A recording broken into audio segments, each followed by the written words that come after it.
what we're going to do today is we're going to take a moment and acknowledge that perhaps all of us, me included, guys, I'm not even talking about just you, but all of us are not having the book sales we thought we would. We're not selling as many books as we'd hoped and dreamed.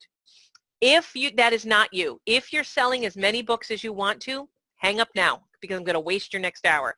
This is a session for people who thought perhaps that things would go a little better than they have. And perhaps you'd like to start over, get a little do-over, a refresh. It is possible, no matter where you are in the publishing process, to start fresh and start promoting and selling more copies of your books in as little as 24 hours by doing a few simple things. You guys have been very generous by typing in the chat box. Would you be willing to type in the pub year of your book, whatever year your book came out? 2018, 2012, 2005, 2017, whatever year. Would you guys be, okay, so we've got a 2016, 18, 15. Good, good, good. Okay, none of you have a book that would not, oh, Laura, okay, good. This is perfect for you. Mary Beth, 2011 is still good. 2011 is a little, it's a little long in the tooth for the bookstore and library market, but we'll talk about that. But none of you have a book that is too old to restart and to relaunch and to jumpstart your sales and marketing efforts. And we're going to start by doing some very basic marketing exercises. Do you guys all see the screen here that says first? First, we're going to identify the top books in your genre and authors, because we want to use that list to go find your target readers. How many of you know who the top authors are in your genre? How many of you have a list of best-selling books that are comparable to yours? Those of you who've written a book about, you know, let's say, I think Heather's got a book about a bunny, Nana's Favorite Things, these Bunny Bath, Stardust Child, all of these books, I can already think at the top of my head of some best-selling books that are a great comparison to your existing books. Why am I asking who the best-selling authors are in your genre? Why is that important? It's important that we need to find out the best-selling authors in our genre because we are authors who are publishing into a very competitive market. And by knowing who the best-selling authors are in our genre, it's going to help us get started by taking a look at what they're doing to sell and promote their book, and it's going to help us find their readers.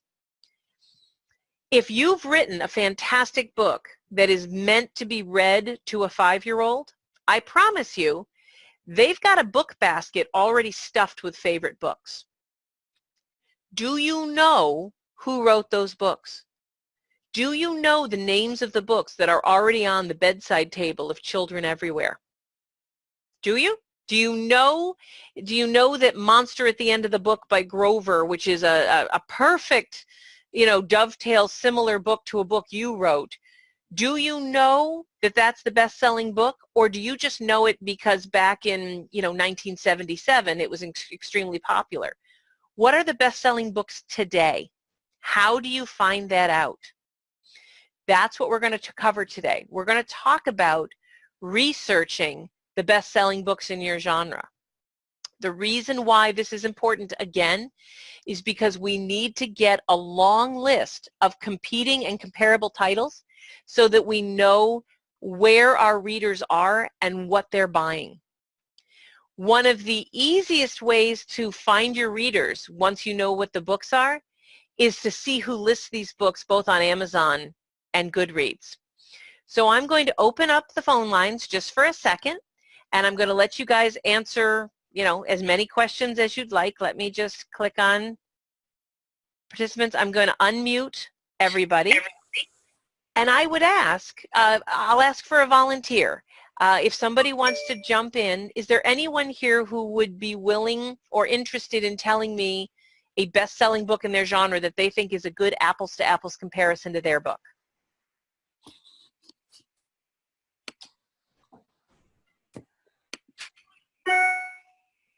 Okay, I scared everyone. That is not a problem. That is not a problem at all. Let me ask this. Did I fully explain why it's, because I'm good if we don't know yet. I love to find out that we don't know, because that means we now know what we need to work on. Did I explain properly why you need a list of best-selling authors and books in your genre? Do you believe me, or am I completely full of, poo-poo? Because I'm good either way. But I'd like to know, did I explain it right? All right. Thank you, Nick. All right. Nikki at least believes me. The rest of you will see. All right. I'm going to hit mute, and we're going to keep going with how to find the best-selling books in your genre. So. Can you hear us?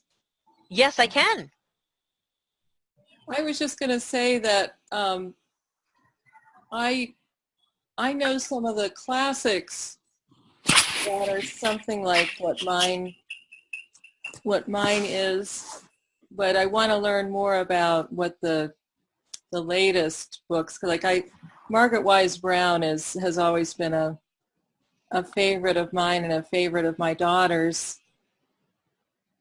and then mine has a counting component to it, so a little more educational component. So I guess part of the question is for us to figure out how specific we need to be. Are we just looking for a picture book because we did a picture book, or do we need to be more specific? And who is this? Who is this speaking? This is Heather. Hey, Heather, how are you? So you've got the bunny book, and it's got a counting aspect? It has a counting aspect, but it also has a picture book going to bed aspect, kind of Margaret Wise Brownish, Goodnight Moon kind of feeling for very, very young children. All right. Heather, would you be willing to let me use you as a bit of a guinea pig for the next 3 minutes? Sure. Oh, you're very good to me, guys. All right. So way to go, Heather. I'm going to show my desktop, and we're going to do a research on Amazon.com, and we're going to find, Heather, a half a dozen or so books. And I'll show you exactly how I do it. You walked, Heather, I know we haven't spoken, but you walked right into what I was hoping when I said, if I was hoping somebody would volunteer, because I wanted to show you exactly how I do this. All right, great. So let me just move my screen to share. Do you guys see a screen that says Amazon.com right now? Yeah. Yeah. All right, good. So let's just walk through how I would do this if I were in charge, if I was, in charge of. So you said Goodnight Moon is oh look, it's popping right up. It's not a counting book. I get it. This is gonna take several steps. But I want to show you guys how I would go about this. So is your book hardcover or paperback? Well, it's available both, but hardcover mainly. All right, so Goodnight Moon, I click on the name, I choose the hardcover because apples to apples, it doesn't really help. This book is an $18.99 hardcover. And how do I know that? Because there's the price right there. The list price is $18.99. Just because Amazon's selling it for $12.79, that doesn't matter. That's Amazon's choice. If they want to take that $6 off, that's between them and their financial gods. So this category, unfortunately, is a classic, that's a category that probably is not great for you. So what I'm going to do is I'm going to say, okay, well, that was a bit of a red herring. And instead, I'm going to say counting. Counting books for toddlers, do you think? Yeah. All right. Counting books for toddlers. And I'm going to go right here for children's counting books. And see here on the left, I can narrow things down. I'm just going to go with hardcovers. All right, now what we have here is 155 reviews. This is a pretty good way to start finding. What do you think about goodnight numbers as something? Now, Danica McKellar, famous for being a young preteen star on the Wonder Years, and now she's a very famous mathematician who teaches young girls, you know, that math is not hard and that Barbie's an idiot and you should be a scientist no matter what your gender. So this, you know, it's a little unfair because she's famous. But do you see down here by scrolling, I hope you guys can all see where it says product details? Books, children's books, early learning, counting. Here's the count. So I'm going to click on this word counting, and I'm about to get the top 100 books in the counting category. Eric Carle is one of the ones I thought of. Yes, and I would warn everyone against going after the classics.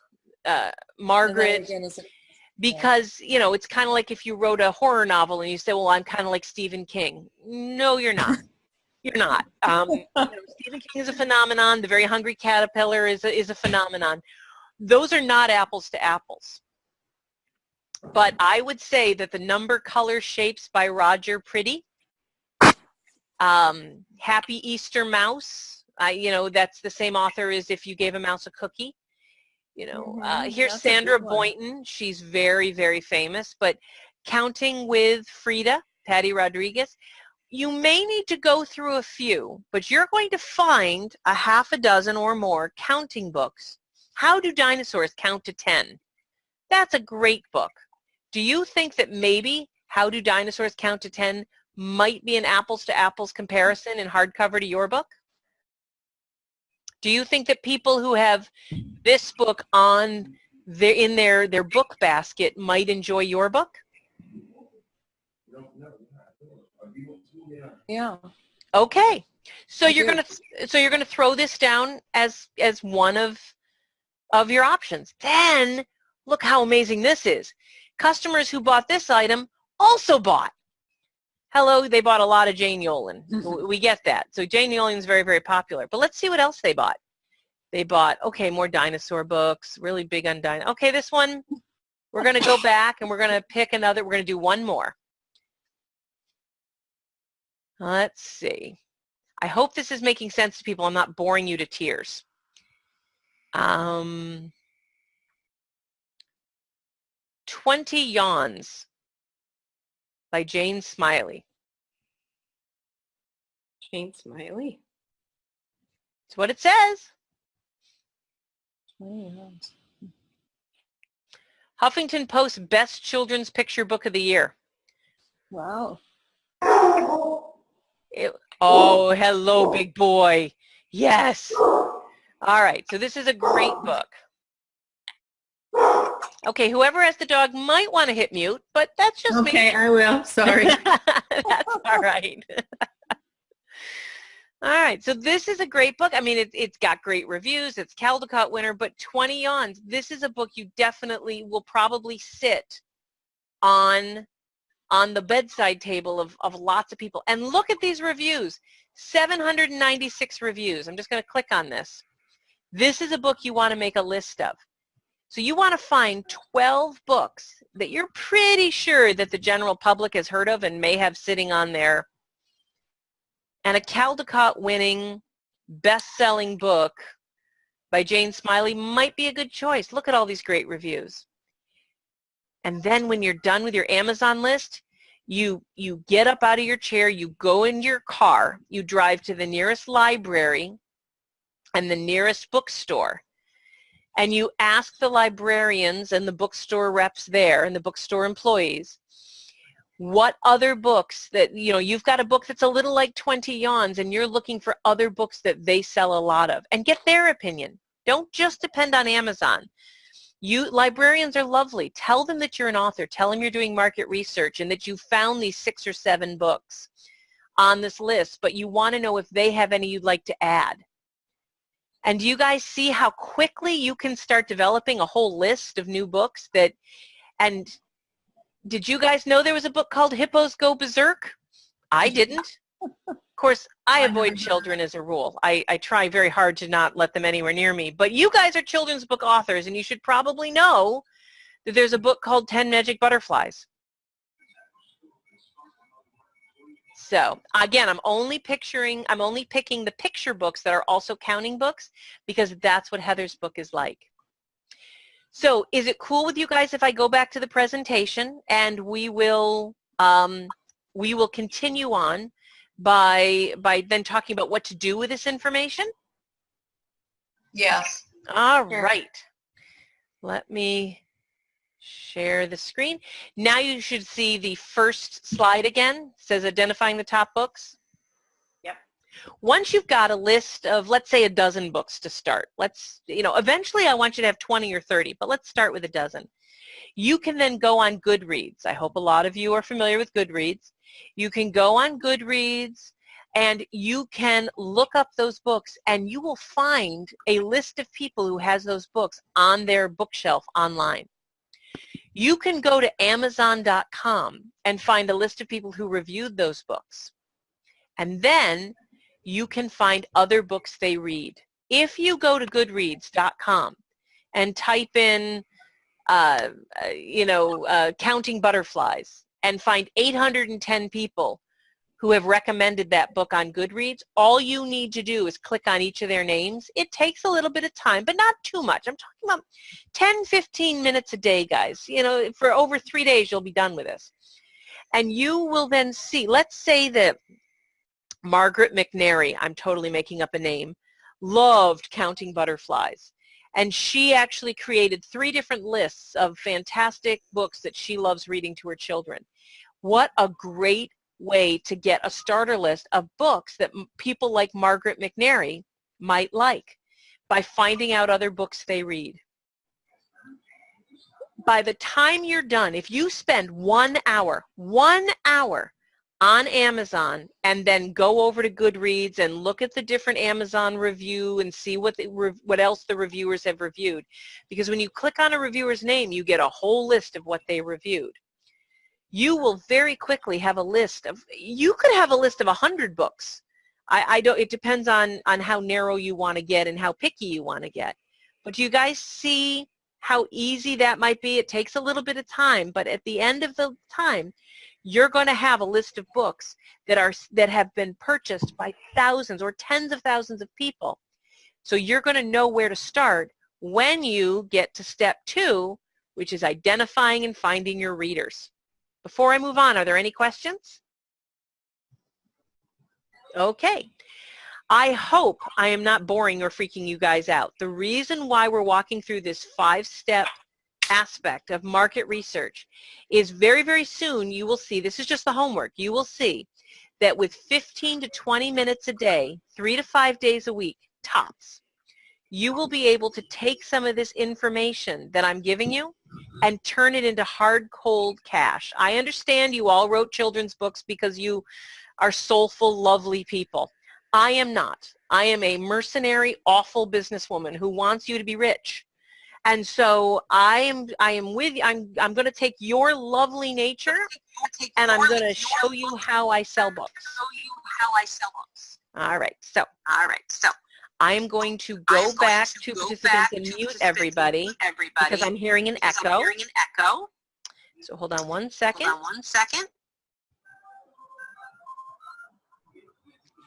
You are welcome to unmute yourself when you have a question. Just go into the participants button, hit the little microphone, you'll be fine, and ask a question. But I will unmute you all in a moment to see if you have questions, because number 2 is identifying and finding your readers. You now have a long list of books that are current, and I want you to refresh this list every 90 days because it changes. It changes. Just because you've heard of Pat the Bunny, that's great. So have I. And again, I despise children. And if I've heard of Pat the Bunny, you're way out of touch if you're still saying Pat the Bunny.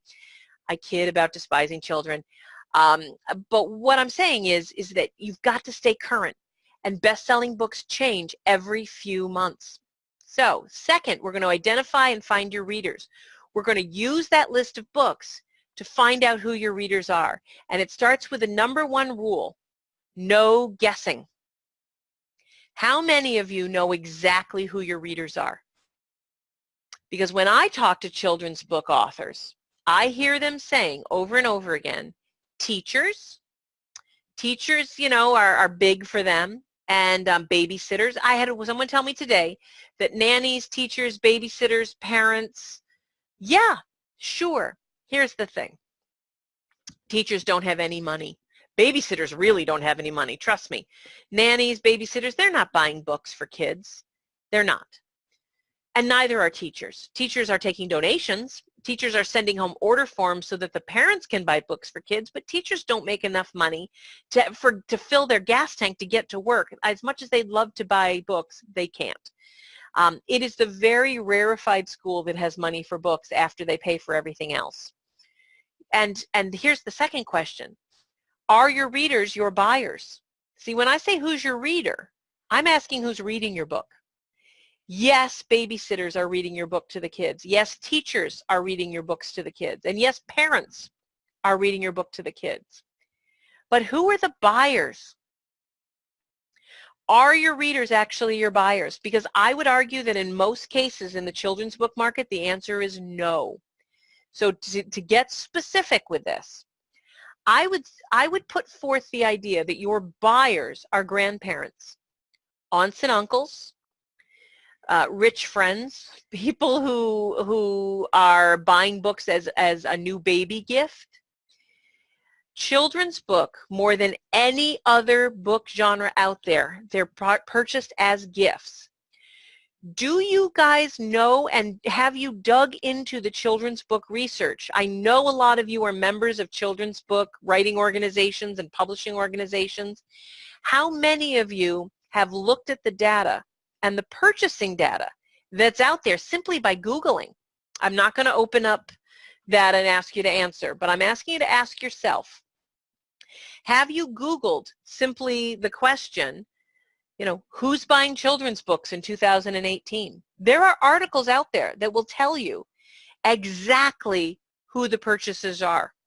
There are people out there who have written articles about this. They've done the studies for you.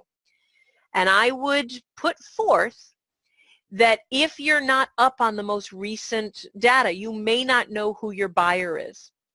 It is important to identify and find your readers, but it's more important to identify and find your buyers.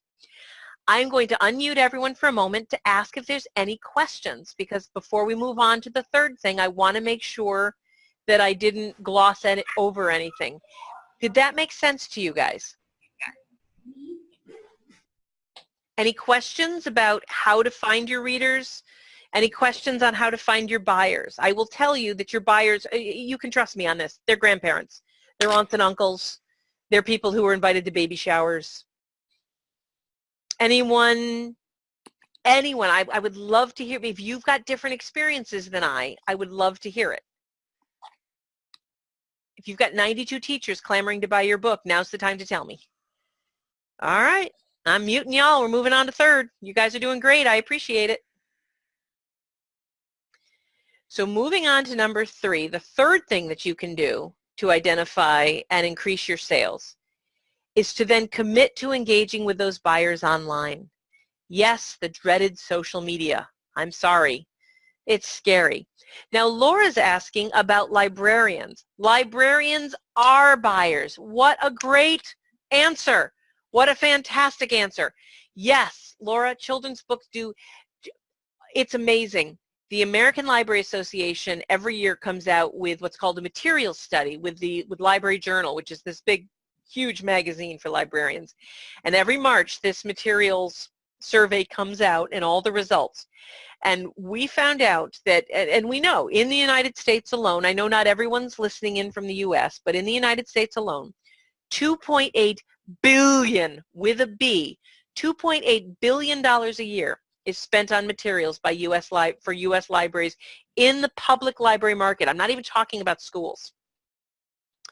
And that almost 40% of that $2.8 billion is spent on children's books.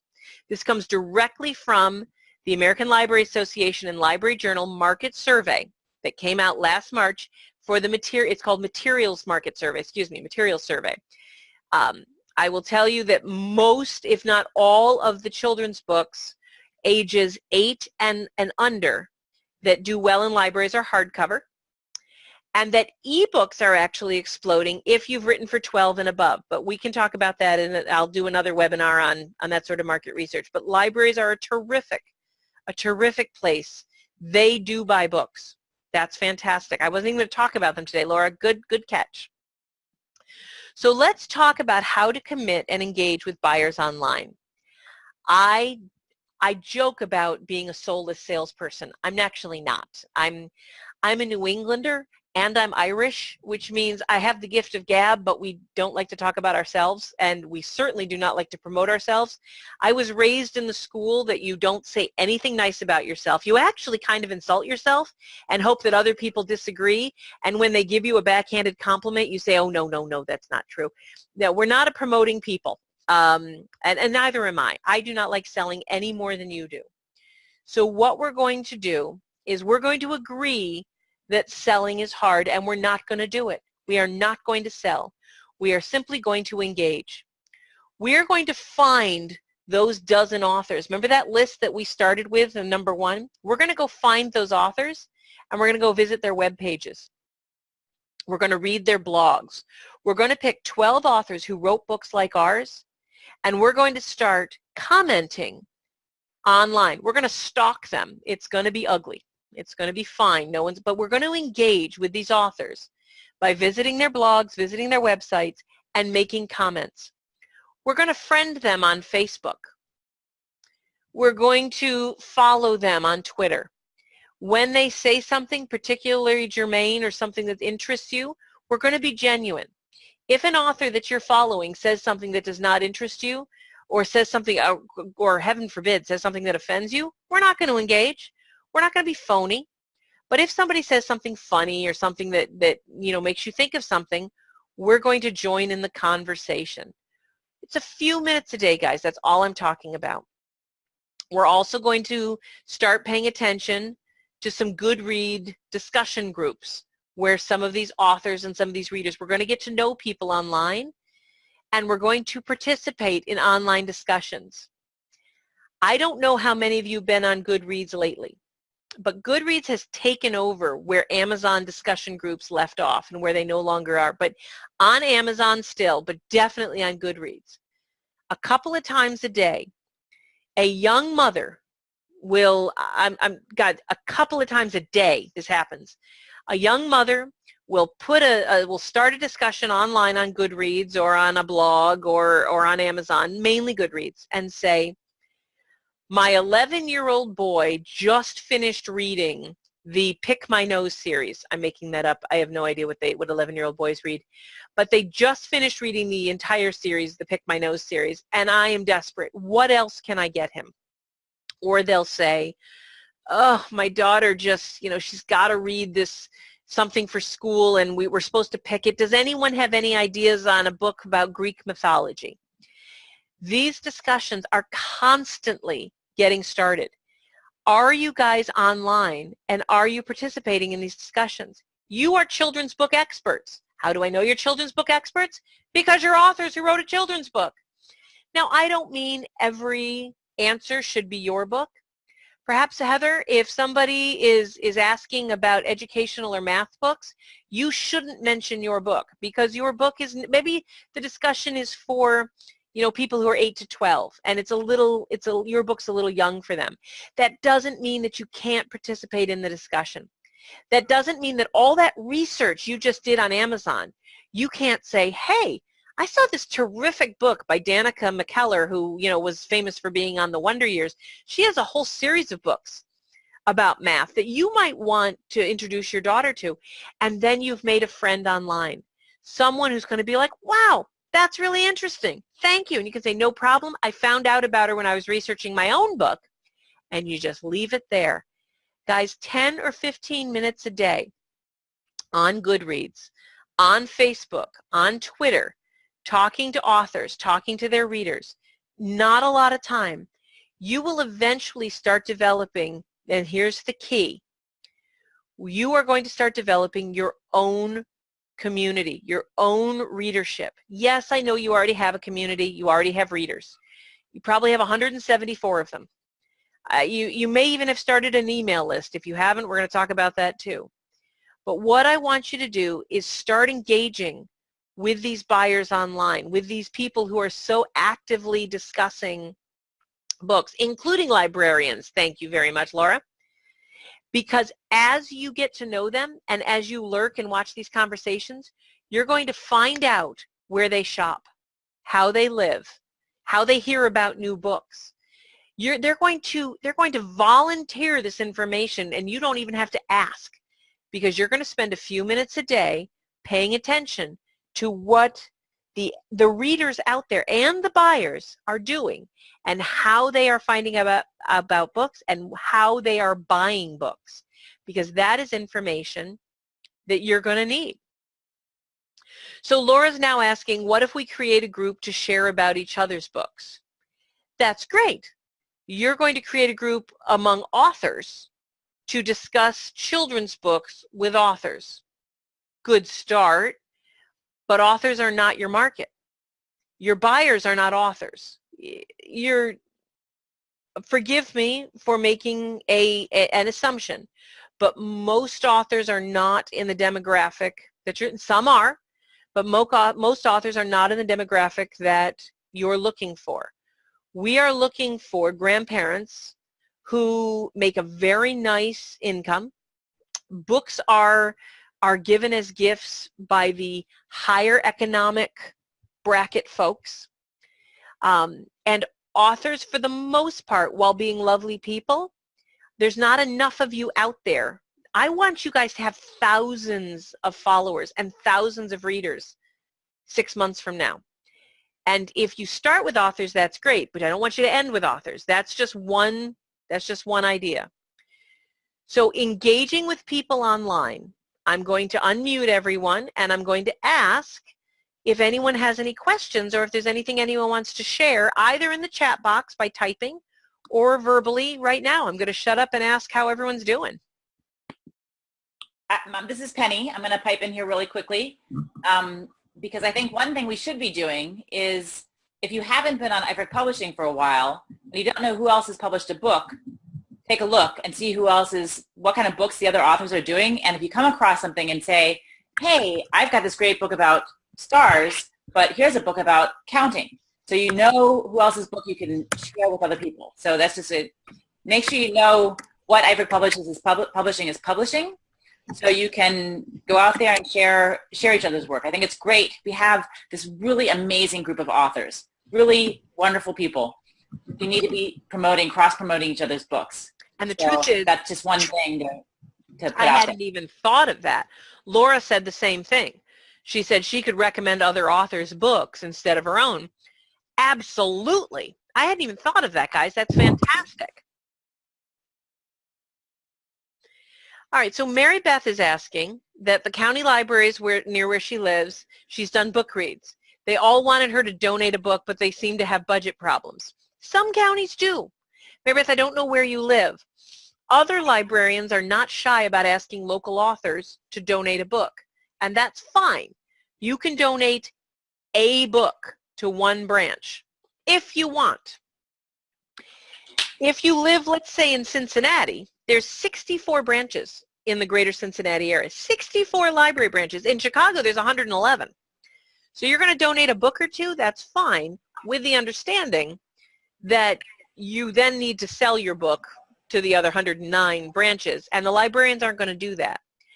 Donating books to libraries is a time-honored tradition, but if your book is good enough and if your marketing is good enough, the libraries should be buying them. Yeah. Thank you. If the librarians want a donation, they're in essence saying they don't want to buy your book, and that's a hard thing to hear. You know, when they say, well, you know, we'll take a donation.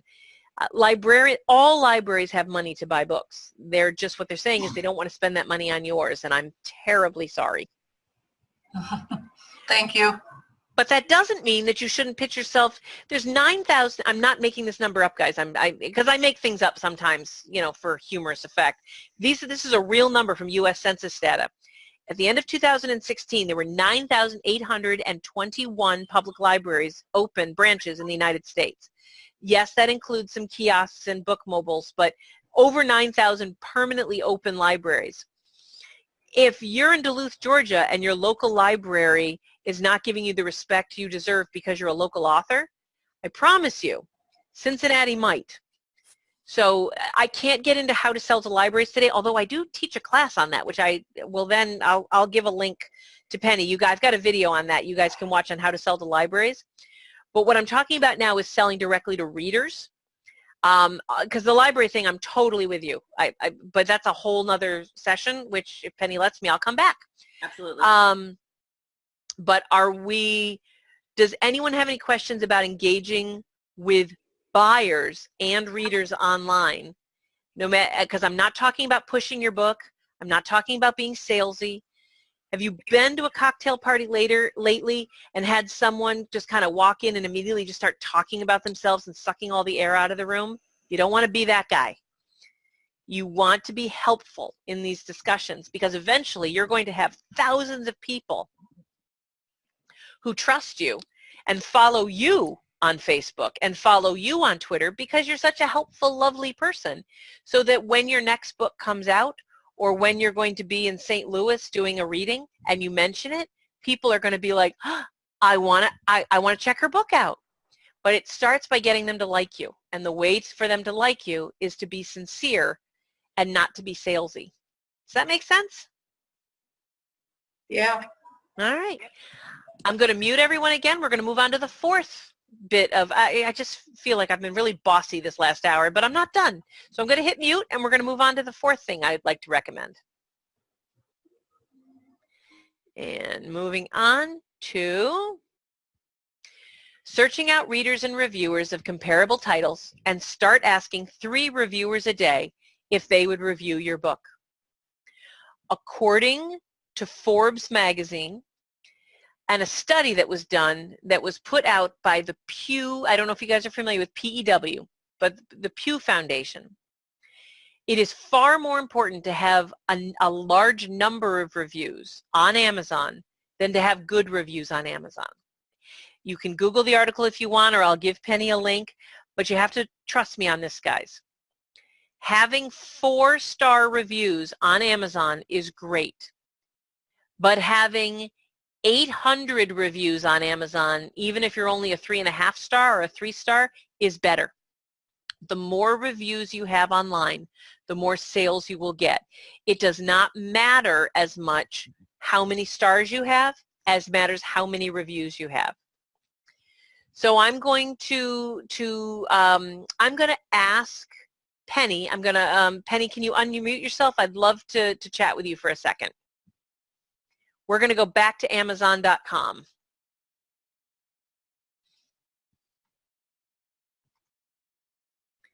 All right. Penny, Okay. I unmuted you. I hope that's okay. That sounds good. All right.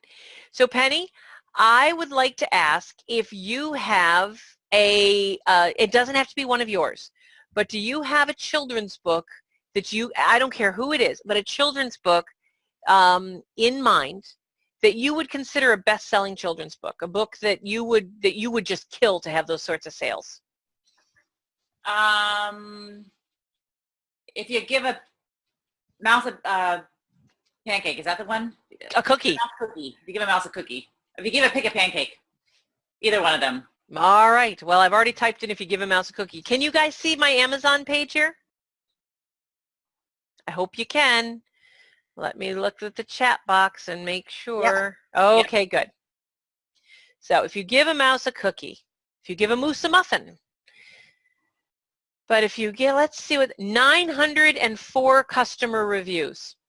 You see that? Yes, it's a #1 bestseller. I give you that.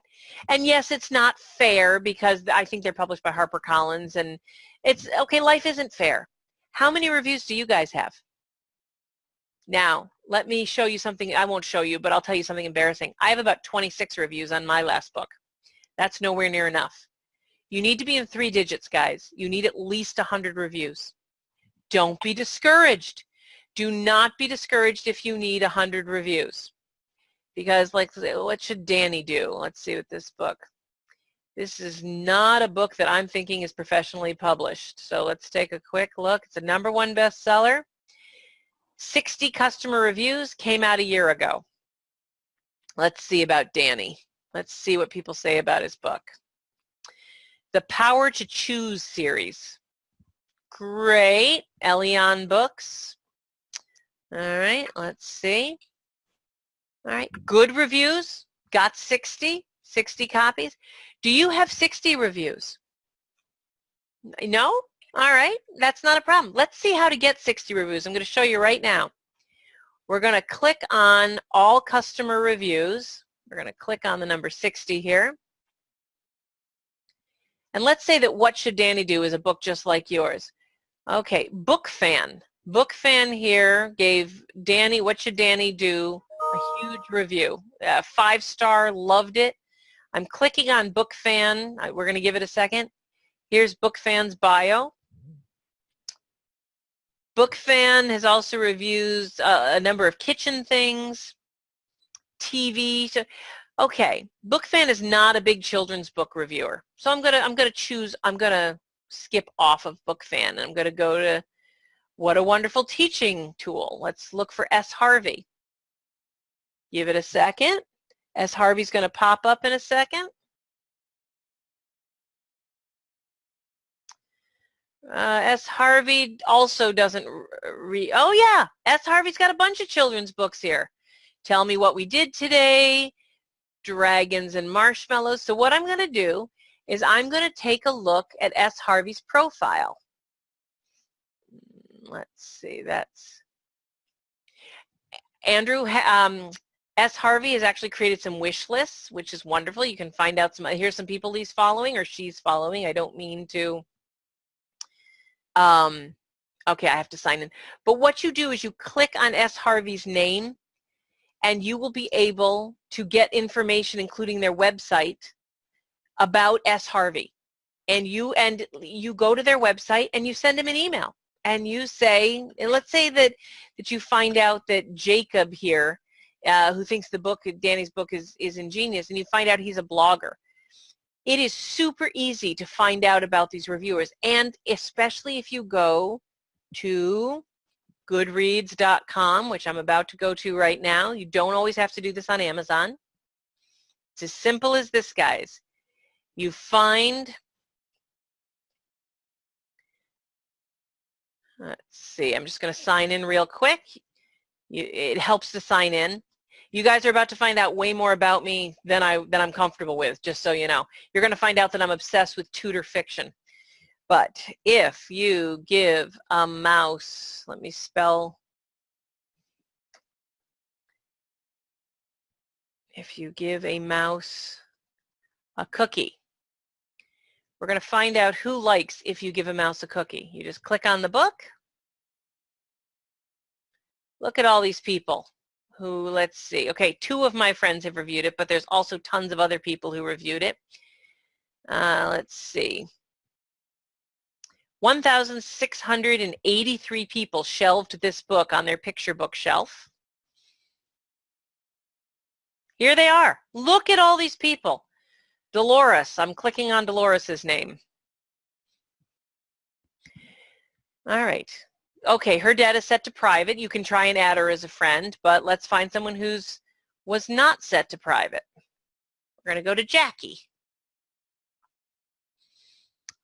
I'm working without a net here, guys. I'm just showing you the process. All right. Jackie look at all this information about Jackie. This is amazing. You can also send her a message and ask her if she'd like a copy of your book. It is as easy as that, guys, especially on Goodreads, because on Amazon that might violate their rules. But on Goodreads, that's what people want on Goodreads. They want to learn about new books. All right, so Penny is saying, when we've done this, let's all share the reviewers that we find with other authors, and suddenly your work is multiplied 50-fold. That is absolutely true. That is a wonderful idea. And yes, if you want them to review your book, you do need to provide them with a copy of the book, but it doesn't have to be the hardcover. You can easily provide them, you can print in paperback review copies so that they get a chance to go from there. All right, so Nikki's asking how many is considered a large number of reviews. And as I'm going to say it again, we're shooting for over 100. You're shooting for over 100. All right, now Patty, you posted the buildbookbuzz.com link, which is terrific. But just so you know, the reviewer grabber tool on Amazon has ceased to work, whether it's the Debbie Drum program or the Build, because Amazon has started hiding the email addresses. You want the message. That used to be true, but about 6 weeks ago, Amazon hid all email addresses on Amazon, and now you have to message them privately through Amazon. Okay, I guess I used it before. It worked great, didn't it? It stopped working, I'm afraid. I haven't emailed them yet, but I was able to compile a list of, I think I have over 100 people, and then you think about attrition and maybe 50%. Now, I will tell you this. But I can send out that list that I have. It's actually the one in the materials I uploaded to the Facebook group. So that's terrific. And that's another way. There are Facebook groups and Goodreads groups of people who are looking to review books. You don't buy a review ever. Anyone who wants to charge you for a review, thank you, no. Be polite, but the answer is no. But what I'm suggesting that we do in number 4, and this was a very, very brief overview on how, I mean, this is literally, I could teach a class on this alone. But the fourth thing that you can do starting today is now, do you guys all see, are we back on the thing that says the fourth thing you can do? Can you guys all see that blue screen? Yes, no, help a girl out, chat a thumbs up or a thumbs down. Yes, okay, great, thank you. You guys are being very sweet with me. But what I'm suggesting is you take a few minutes, it only takes a few minutes, and you send out 3 emails a day, Monday through Friday. 3 emails, it's the same email. Hi, my name is Penny. I'm writing because I saw that you reviewed If You Gave a Mouse a Cookie and you really like, I really think that I liked it too. And Penny she already said she can give you copies of your ebook that you can send out to reviewers, which is awesome. But guys, you go to Amazon, you go to Goodreads, start blogging.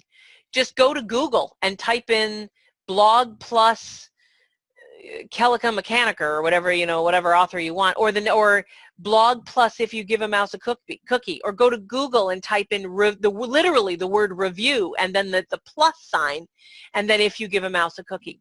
You will find hundreds, if not thousands, of bloggers and book reviewers who have reviewed If You Give a Mouse a Cookie, and you can contact them. I'm not saying you should spend 2 hours a day doing this. I'm saying you should spend 10 minutes a day asking 3 reviewers a day, 5 days a week, if they have any interest in reviewing your book. And then send them a copy. And probably out of every 100 reviewers you ask, 2 of them will say yes. You may get 2 or 3, but let's say you don't ask 3 reviewers a day if they want to review your book. How many reviews do you think you're going to get at the end of a month? See, if you do what I say, you're going to get 2 or 3 reviews a week. If you don't do this, you won't get any. Or you'll get 1 or 2 through natural, but who wants to do things naturally? I say we force the issue. I say we go out and we find those who wants to give a mouse a cookie people, and we offer them a copy of our book so that we can get reviews and we can start building up the trust that our potential readers demand. They want to see that 80 or 90 or 100 people reviewed your book. They want verification. And if you only have 17 reviews, that's going to tell them that your book isn't popular enough or that it's not worth their time. And that's just not true. So you guys with me? We now know who the best-selling books are in your genre. We know who the big authors are. You're following them. You're playing in their sandbox. You're online engaging with their readers. You're starting to draw their readers into your sphere. These readers are starting to trust you. They're following you. You're reaching out and you're getting reviews. These are all small little things that will start paying very, very big dividends. The fifth, but not the last, but the fifth thing that I want to suggest that you can do is all of you, I want you to take a hard, nasty, aggressively critical look at what you're saying about your book and yourself online, on your website, on Amazon, Barnes & Noble, everywhere. And I want you to I'm telling you, I'm your new friend. We've bonded now. I feel like I can be bossier. You need to rewrite your copy with your buyers in mind. How do I know you need to rewrite your copy with your buyers in mind? Because everybody needs to rewrite their copy with their buyers in mind every 3 to 4 months, including me, and I make a living writing copy. Everybody needs to change it up. You need to read the text and the copy on the top authors in your genre. Go to their pages, go to their websites. Look what people are saying about their book, what they're saying about themselves and their own book. And I need you to rewrite or hire someone else to rewrite your copy for your website, for Amazon, for Barnes & Noble, maybe even for your back cover if you go for a reprint someday. Because what you say about your book is not good enough. I know that sounds harsh, but it's not good enough because nobody's is good enough. John Grisham's back cover copy and Amazon copy is not good enough. It can always be improved. You now know who the best-selling books are in your genre. You know who the authors are. You now know who your readers are and who your buyers are. You know that you want to focus on librarians and grandmothers. I want you to go back and rewrite your Amazon description so that every librarian and grandmother in America is absolutely dying for your book. Because I promise you did not write your description with your reader and your buyer in mind the first time to the best of your ability. You now have, by the time you get through steps 1 through 4, you have so much more information. You're going to write amazing, descriptive, compelling copy because you're going to you will have been talking to people online. You know what they're looking for, and you're going to use that knowledge to convince people on Amazon that your book is worth their time. Does that make sense to you guys? Any questions? Any thoughts? Penny, you want to jump in and say, Amy, how dare you? We can't change Amazon. Now would be a good time to mention that because I'm telling them all that they need to rewrite their copy. I'm just unmuted myself so I can jump in here real quick. There are a lot of my authors whose books have not really been launched, and we have all kinds of options now going forward to say, let's make our 2015 book a 2019 book and launch it with a great new bio, with a great new cover. And that's something I really want to do moving forward. The books that kind of got lost in the mash of my stressful life in the last couple of years, we have an opportunity now to go out and really, we have some beautiful books that just did not get the publicity, the legwork, and going forward, I have realized I can't try to do it all myself. So this is why Amy is on board telling you how you can go out and do this. So when you're ready to relaunch your books, we can make them top-notch and really get the word out. So that's something to keep in mind going forward. Your older books that haven't quite made it yet, they still have a good opportunity to do so.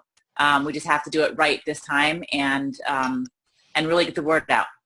Which leads me to my next thought, is that you guys need to be working on your next book because building your readership is much easier with multiple books. Those of you with older books, you can relaunch your old book with your new book. Financial expenses for all this marketing, your time, if I'm asking you to spend 15 to 20 minutes a day on marketing, don't you think it'd be cool to be able to spread that out among 2 books or 3 books? Successful authors have more than 1 book, because you can use your older book to sell your newer book or vice versa. So these are just 5 very doable things that there's this is just the start of marketing. This is by no means the end of the list. This is the beginning of the list. But if you guys could spend a few weeks doing these 5 things that I just mentioned and getting started and making them part of your daily routine, or even a couple times a week, if you can even make these things part of a daily or a weekly routine, you will be in such good shape a few months from now to be able to add on other things that I would be happy to come back and tell you about on how, but your sales will go up. You will develop more readers, and you will have a bigger fan base in case you are writing in that next book. Now, I'm not going anywhere. I'm here for questions until you guys are sick of me, but I do want to let you know that if you think of anything after this, this is how to get a hold of me. Here's my phone number. This is my cell phone. This is my email address. This is me on Twitter, Facebook, however you want to get a hold of me. This is my personal email address. Penny and Patty will both tell you I'm not great on email. I do my best, but I get over 400 emails a day, and I need a couple days to catch up, but I do eventually answer. So if you have any questions about anything I talked about, now's the time to ask me, but if something comes up later, you can get a hold of me. So questions, thoughts, things I can help with? Amy, this is Patty. How important would you say verified purchases are? Because I know there was a little bit of chatter about the ebook. Do you suggest having a week of the free ebook to get the reviews? And then again, back to the verified purchase. How important is that? That's a great question, because things changed just in the last 2 weeks. Just into the last 2 weeks. Wow. Yeah, like St. Patrick's Day, not my favorite. So this is the deal. Amazon very soon is probably going to stop allowing review. I'm telling you, in the next year, they're going to stop allowing reviews that aren't verified. And so making your ebook available even a few weeks before the hardcover is a good idea if you want to start getting reviews, and making your ebook available so that people can write a review, especially if you can do a free day or two or a free couple of days. Terrific idea. But almost all professional book reviewers will take an ebook unless they're a children's book reviewer. Children's book reviewers want a hard copy. They just do. And that's expensive, which is why I'm suggesting that you maybe consider printing some paperback versions for review copies and offer them, because you can sell your ebook to people for a review and get them to write a review. But how many of your friends really are we talking about? I'm talking about you eventually reaching out to hundreds and thousands of Amazon and Goodreads reviewers, people who make a living writing reviews and writing blogs. You're going to need to invest in review copy for those bloggers and those professional reviewers. There's just no way around it. Ebooks will not, in your genre, in the picture book genre, I should say. If you've written a book for 12-year-olds, ignore what I'm saying. Ebooks are fine. But if you've written a picture book, I'm afraid that you're going to need physical copies. It's just an expense you're going to have to find. I'm sorry.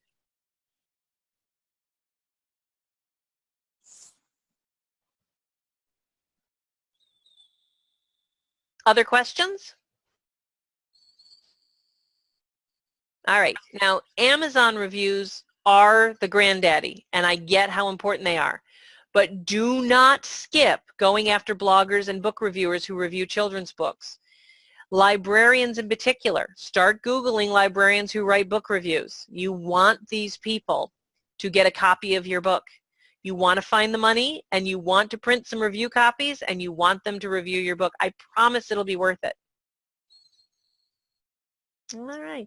So Penny has posted that I do have a 1-hour webinar about how to sell to bookstores and to libraries, which I gave her a link to, and she's going to repost them somewhere. I don't know where, but I'm sure she'll tell you and let you get to know it.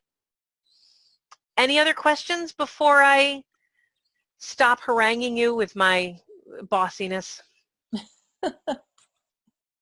Amy? Yes? This is Heather. I have a question. Yes.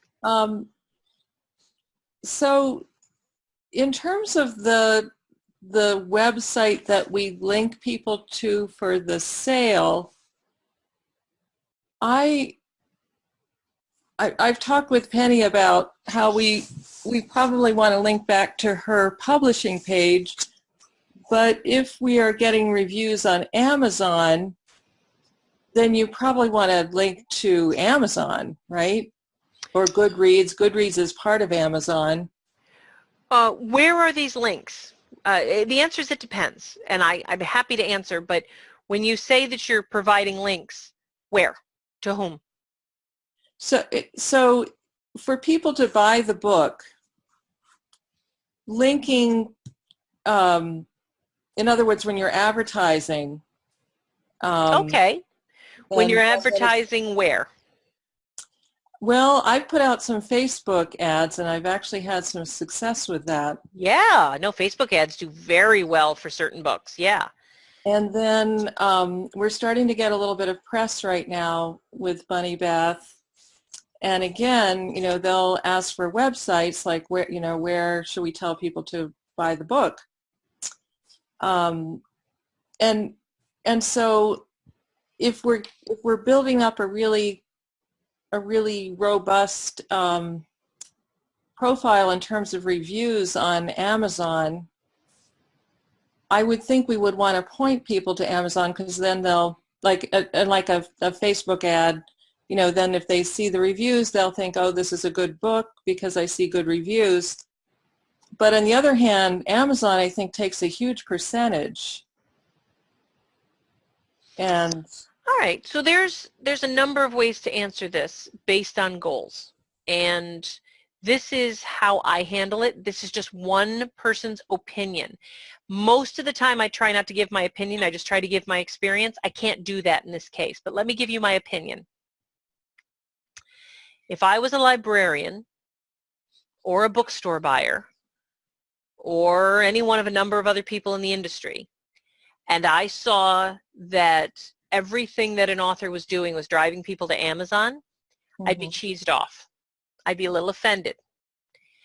What I do is I put a link in my Facebook ads, I put a link in all my advertising, driving people to a page on my publisher's website about the right way. And on that page is a whole bunch of logos.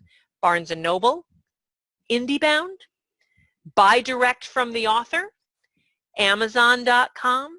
I give a page about my book, and I give the reader a choice. Buy from Amazon, buy from the author directly.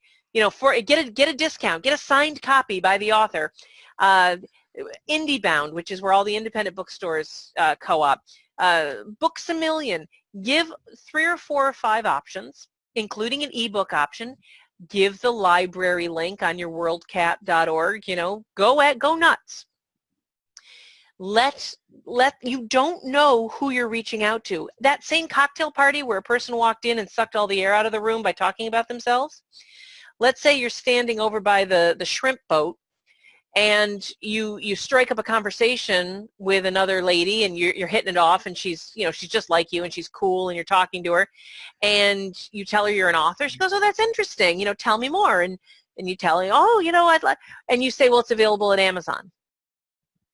And what you don't know is you're talking to one of the main book buyers at Barnes & Noble, and she's now not going to buy your book because you just, you don't know who you're talking to online either. It's just like that cocktail party. You don't fully understand. So give everyone an option. Does that make sense? Yeah, that makes a lot of sense. The only question I have then is, if we're trying to build up reviews on Amazon, we have to have some traffic there, because I don't think you can do reviews unless you buy there, right? You can. Books are still allowed to be reviewed even if they weren't purchased. Amazon, at the moment, their guidelines do say that review copies are allowed to be given out as long as there's no compensation in exchange for a review. I believe that's going to be changing. And 2 weeks ago, Amazon started pulling all of the reviews that mentioned that they were given a free copy of a book in exchange for a review. So yes, Amazon reviews are important, and you do want to drive traffic to Amazon. But I'm saying be careful that not everything you do just goes to Amazon. Mm-hmm. So a diversity of choices. Exactly. Most people are going to go to Amazon anyway. Nobody wants to give me their credit card number. Trust me, that would not be a good idea. They're comfortable with Amazon. All they have to do is click one button, and it's going to be at their house in 2 days, free shipping. People aren't dumb. They know to go to Amazon. I'm saying you should give them an option. Mm-hmm. Yes, it's possible to review books on Amazon that you've not purchased. And yes, you should offer people review copies. I just don't know for how long that's still going to be the case. Sounds good. All right. Patty is posting in the chat box a very good point about untraceable URLs. We can't cover it tonight because I'm afraid we're way over the hour, but she's posted a terrific bit of information which maybe she would share with Penny, and you guys can discuss it on another call. But yes, you do want to make sure that the URLs that you provide to people, that you pull all of the coding information off the end, and it's just amazon.com/ and whatever your ISBN is. Patty's going to share it within the author Facebook group for your group. So it's a good article, and I know, and it's good advice. When people ask you how to get the book, the answer that I give them is my publisher sells it, and it's available at wherever books are sold. And I say online. I don't say Amazon. I say online, because not everyone likes Amazon. And it's kind of like I don't tell them who I voted for either. Some things, they know when they say online, everyone knows what you're talking about. Yeah. Thank you so much, Amy. That was wonderful, and thank you to all my authors who took the time to join in. I'm still hoping to eventually have a retreat somewhere and have all of you amazing people come together and do great things. When that money comes in to do that, we will definitely do it, and until then, we'll meet online like this. I've had a great time tonight. Thank you all for the great questions. Heather, Laura, everyone. Of course, Patty, good to see you again. You can get a hold of me if you have questions offline, and I really hope to see a lot of you online interacting with me and with other people, and building your readership. Thank you so much for letting me hang out with you tonight.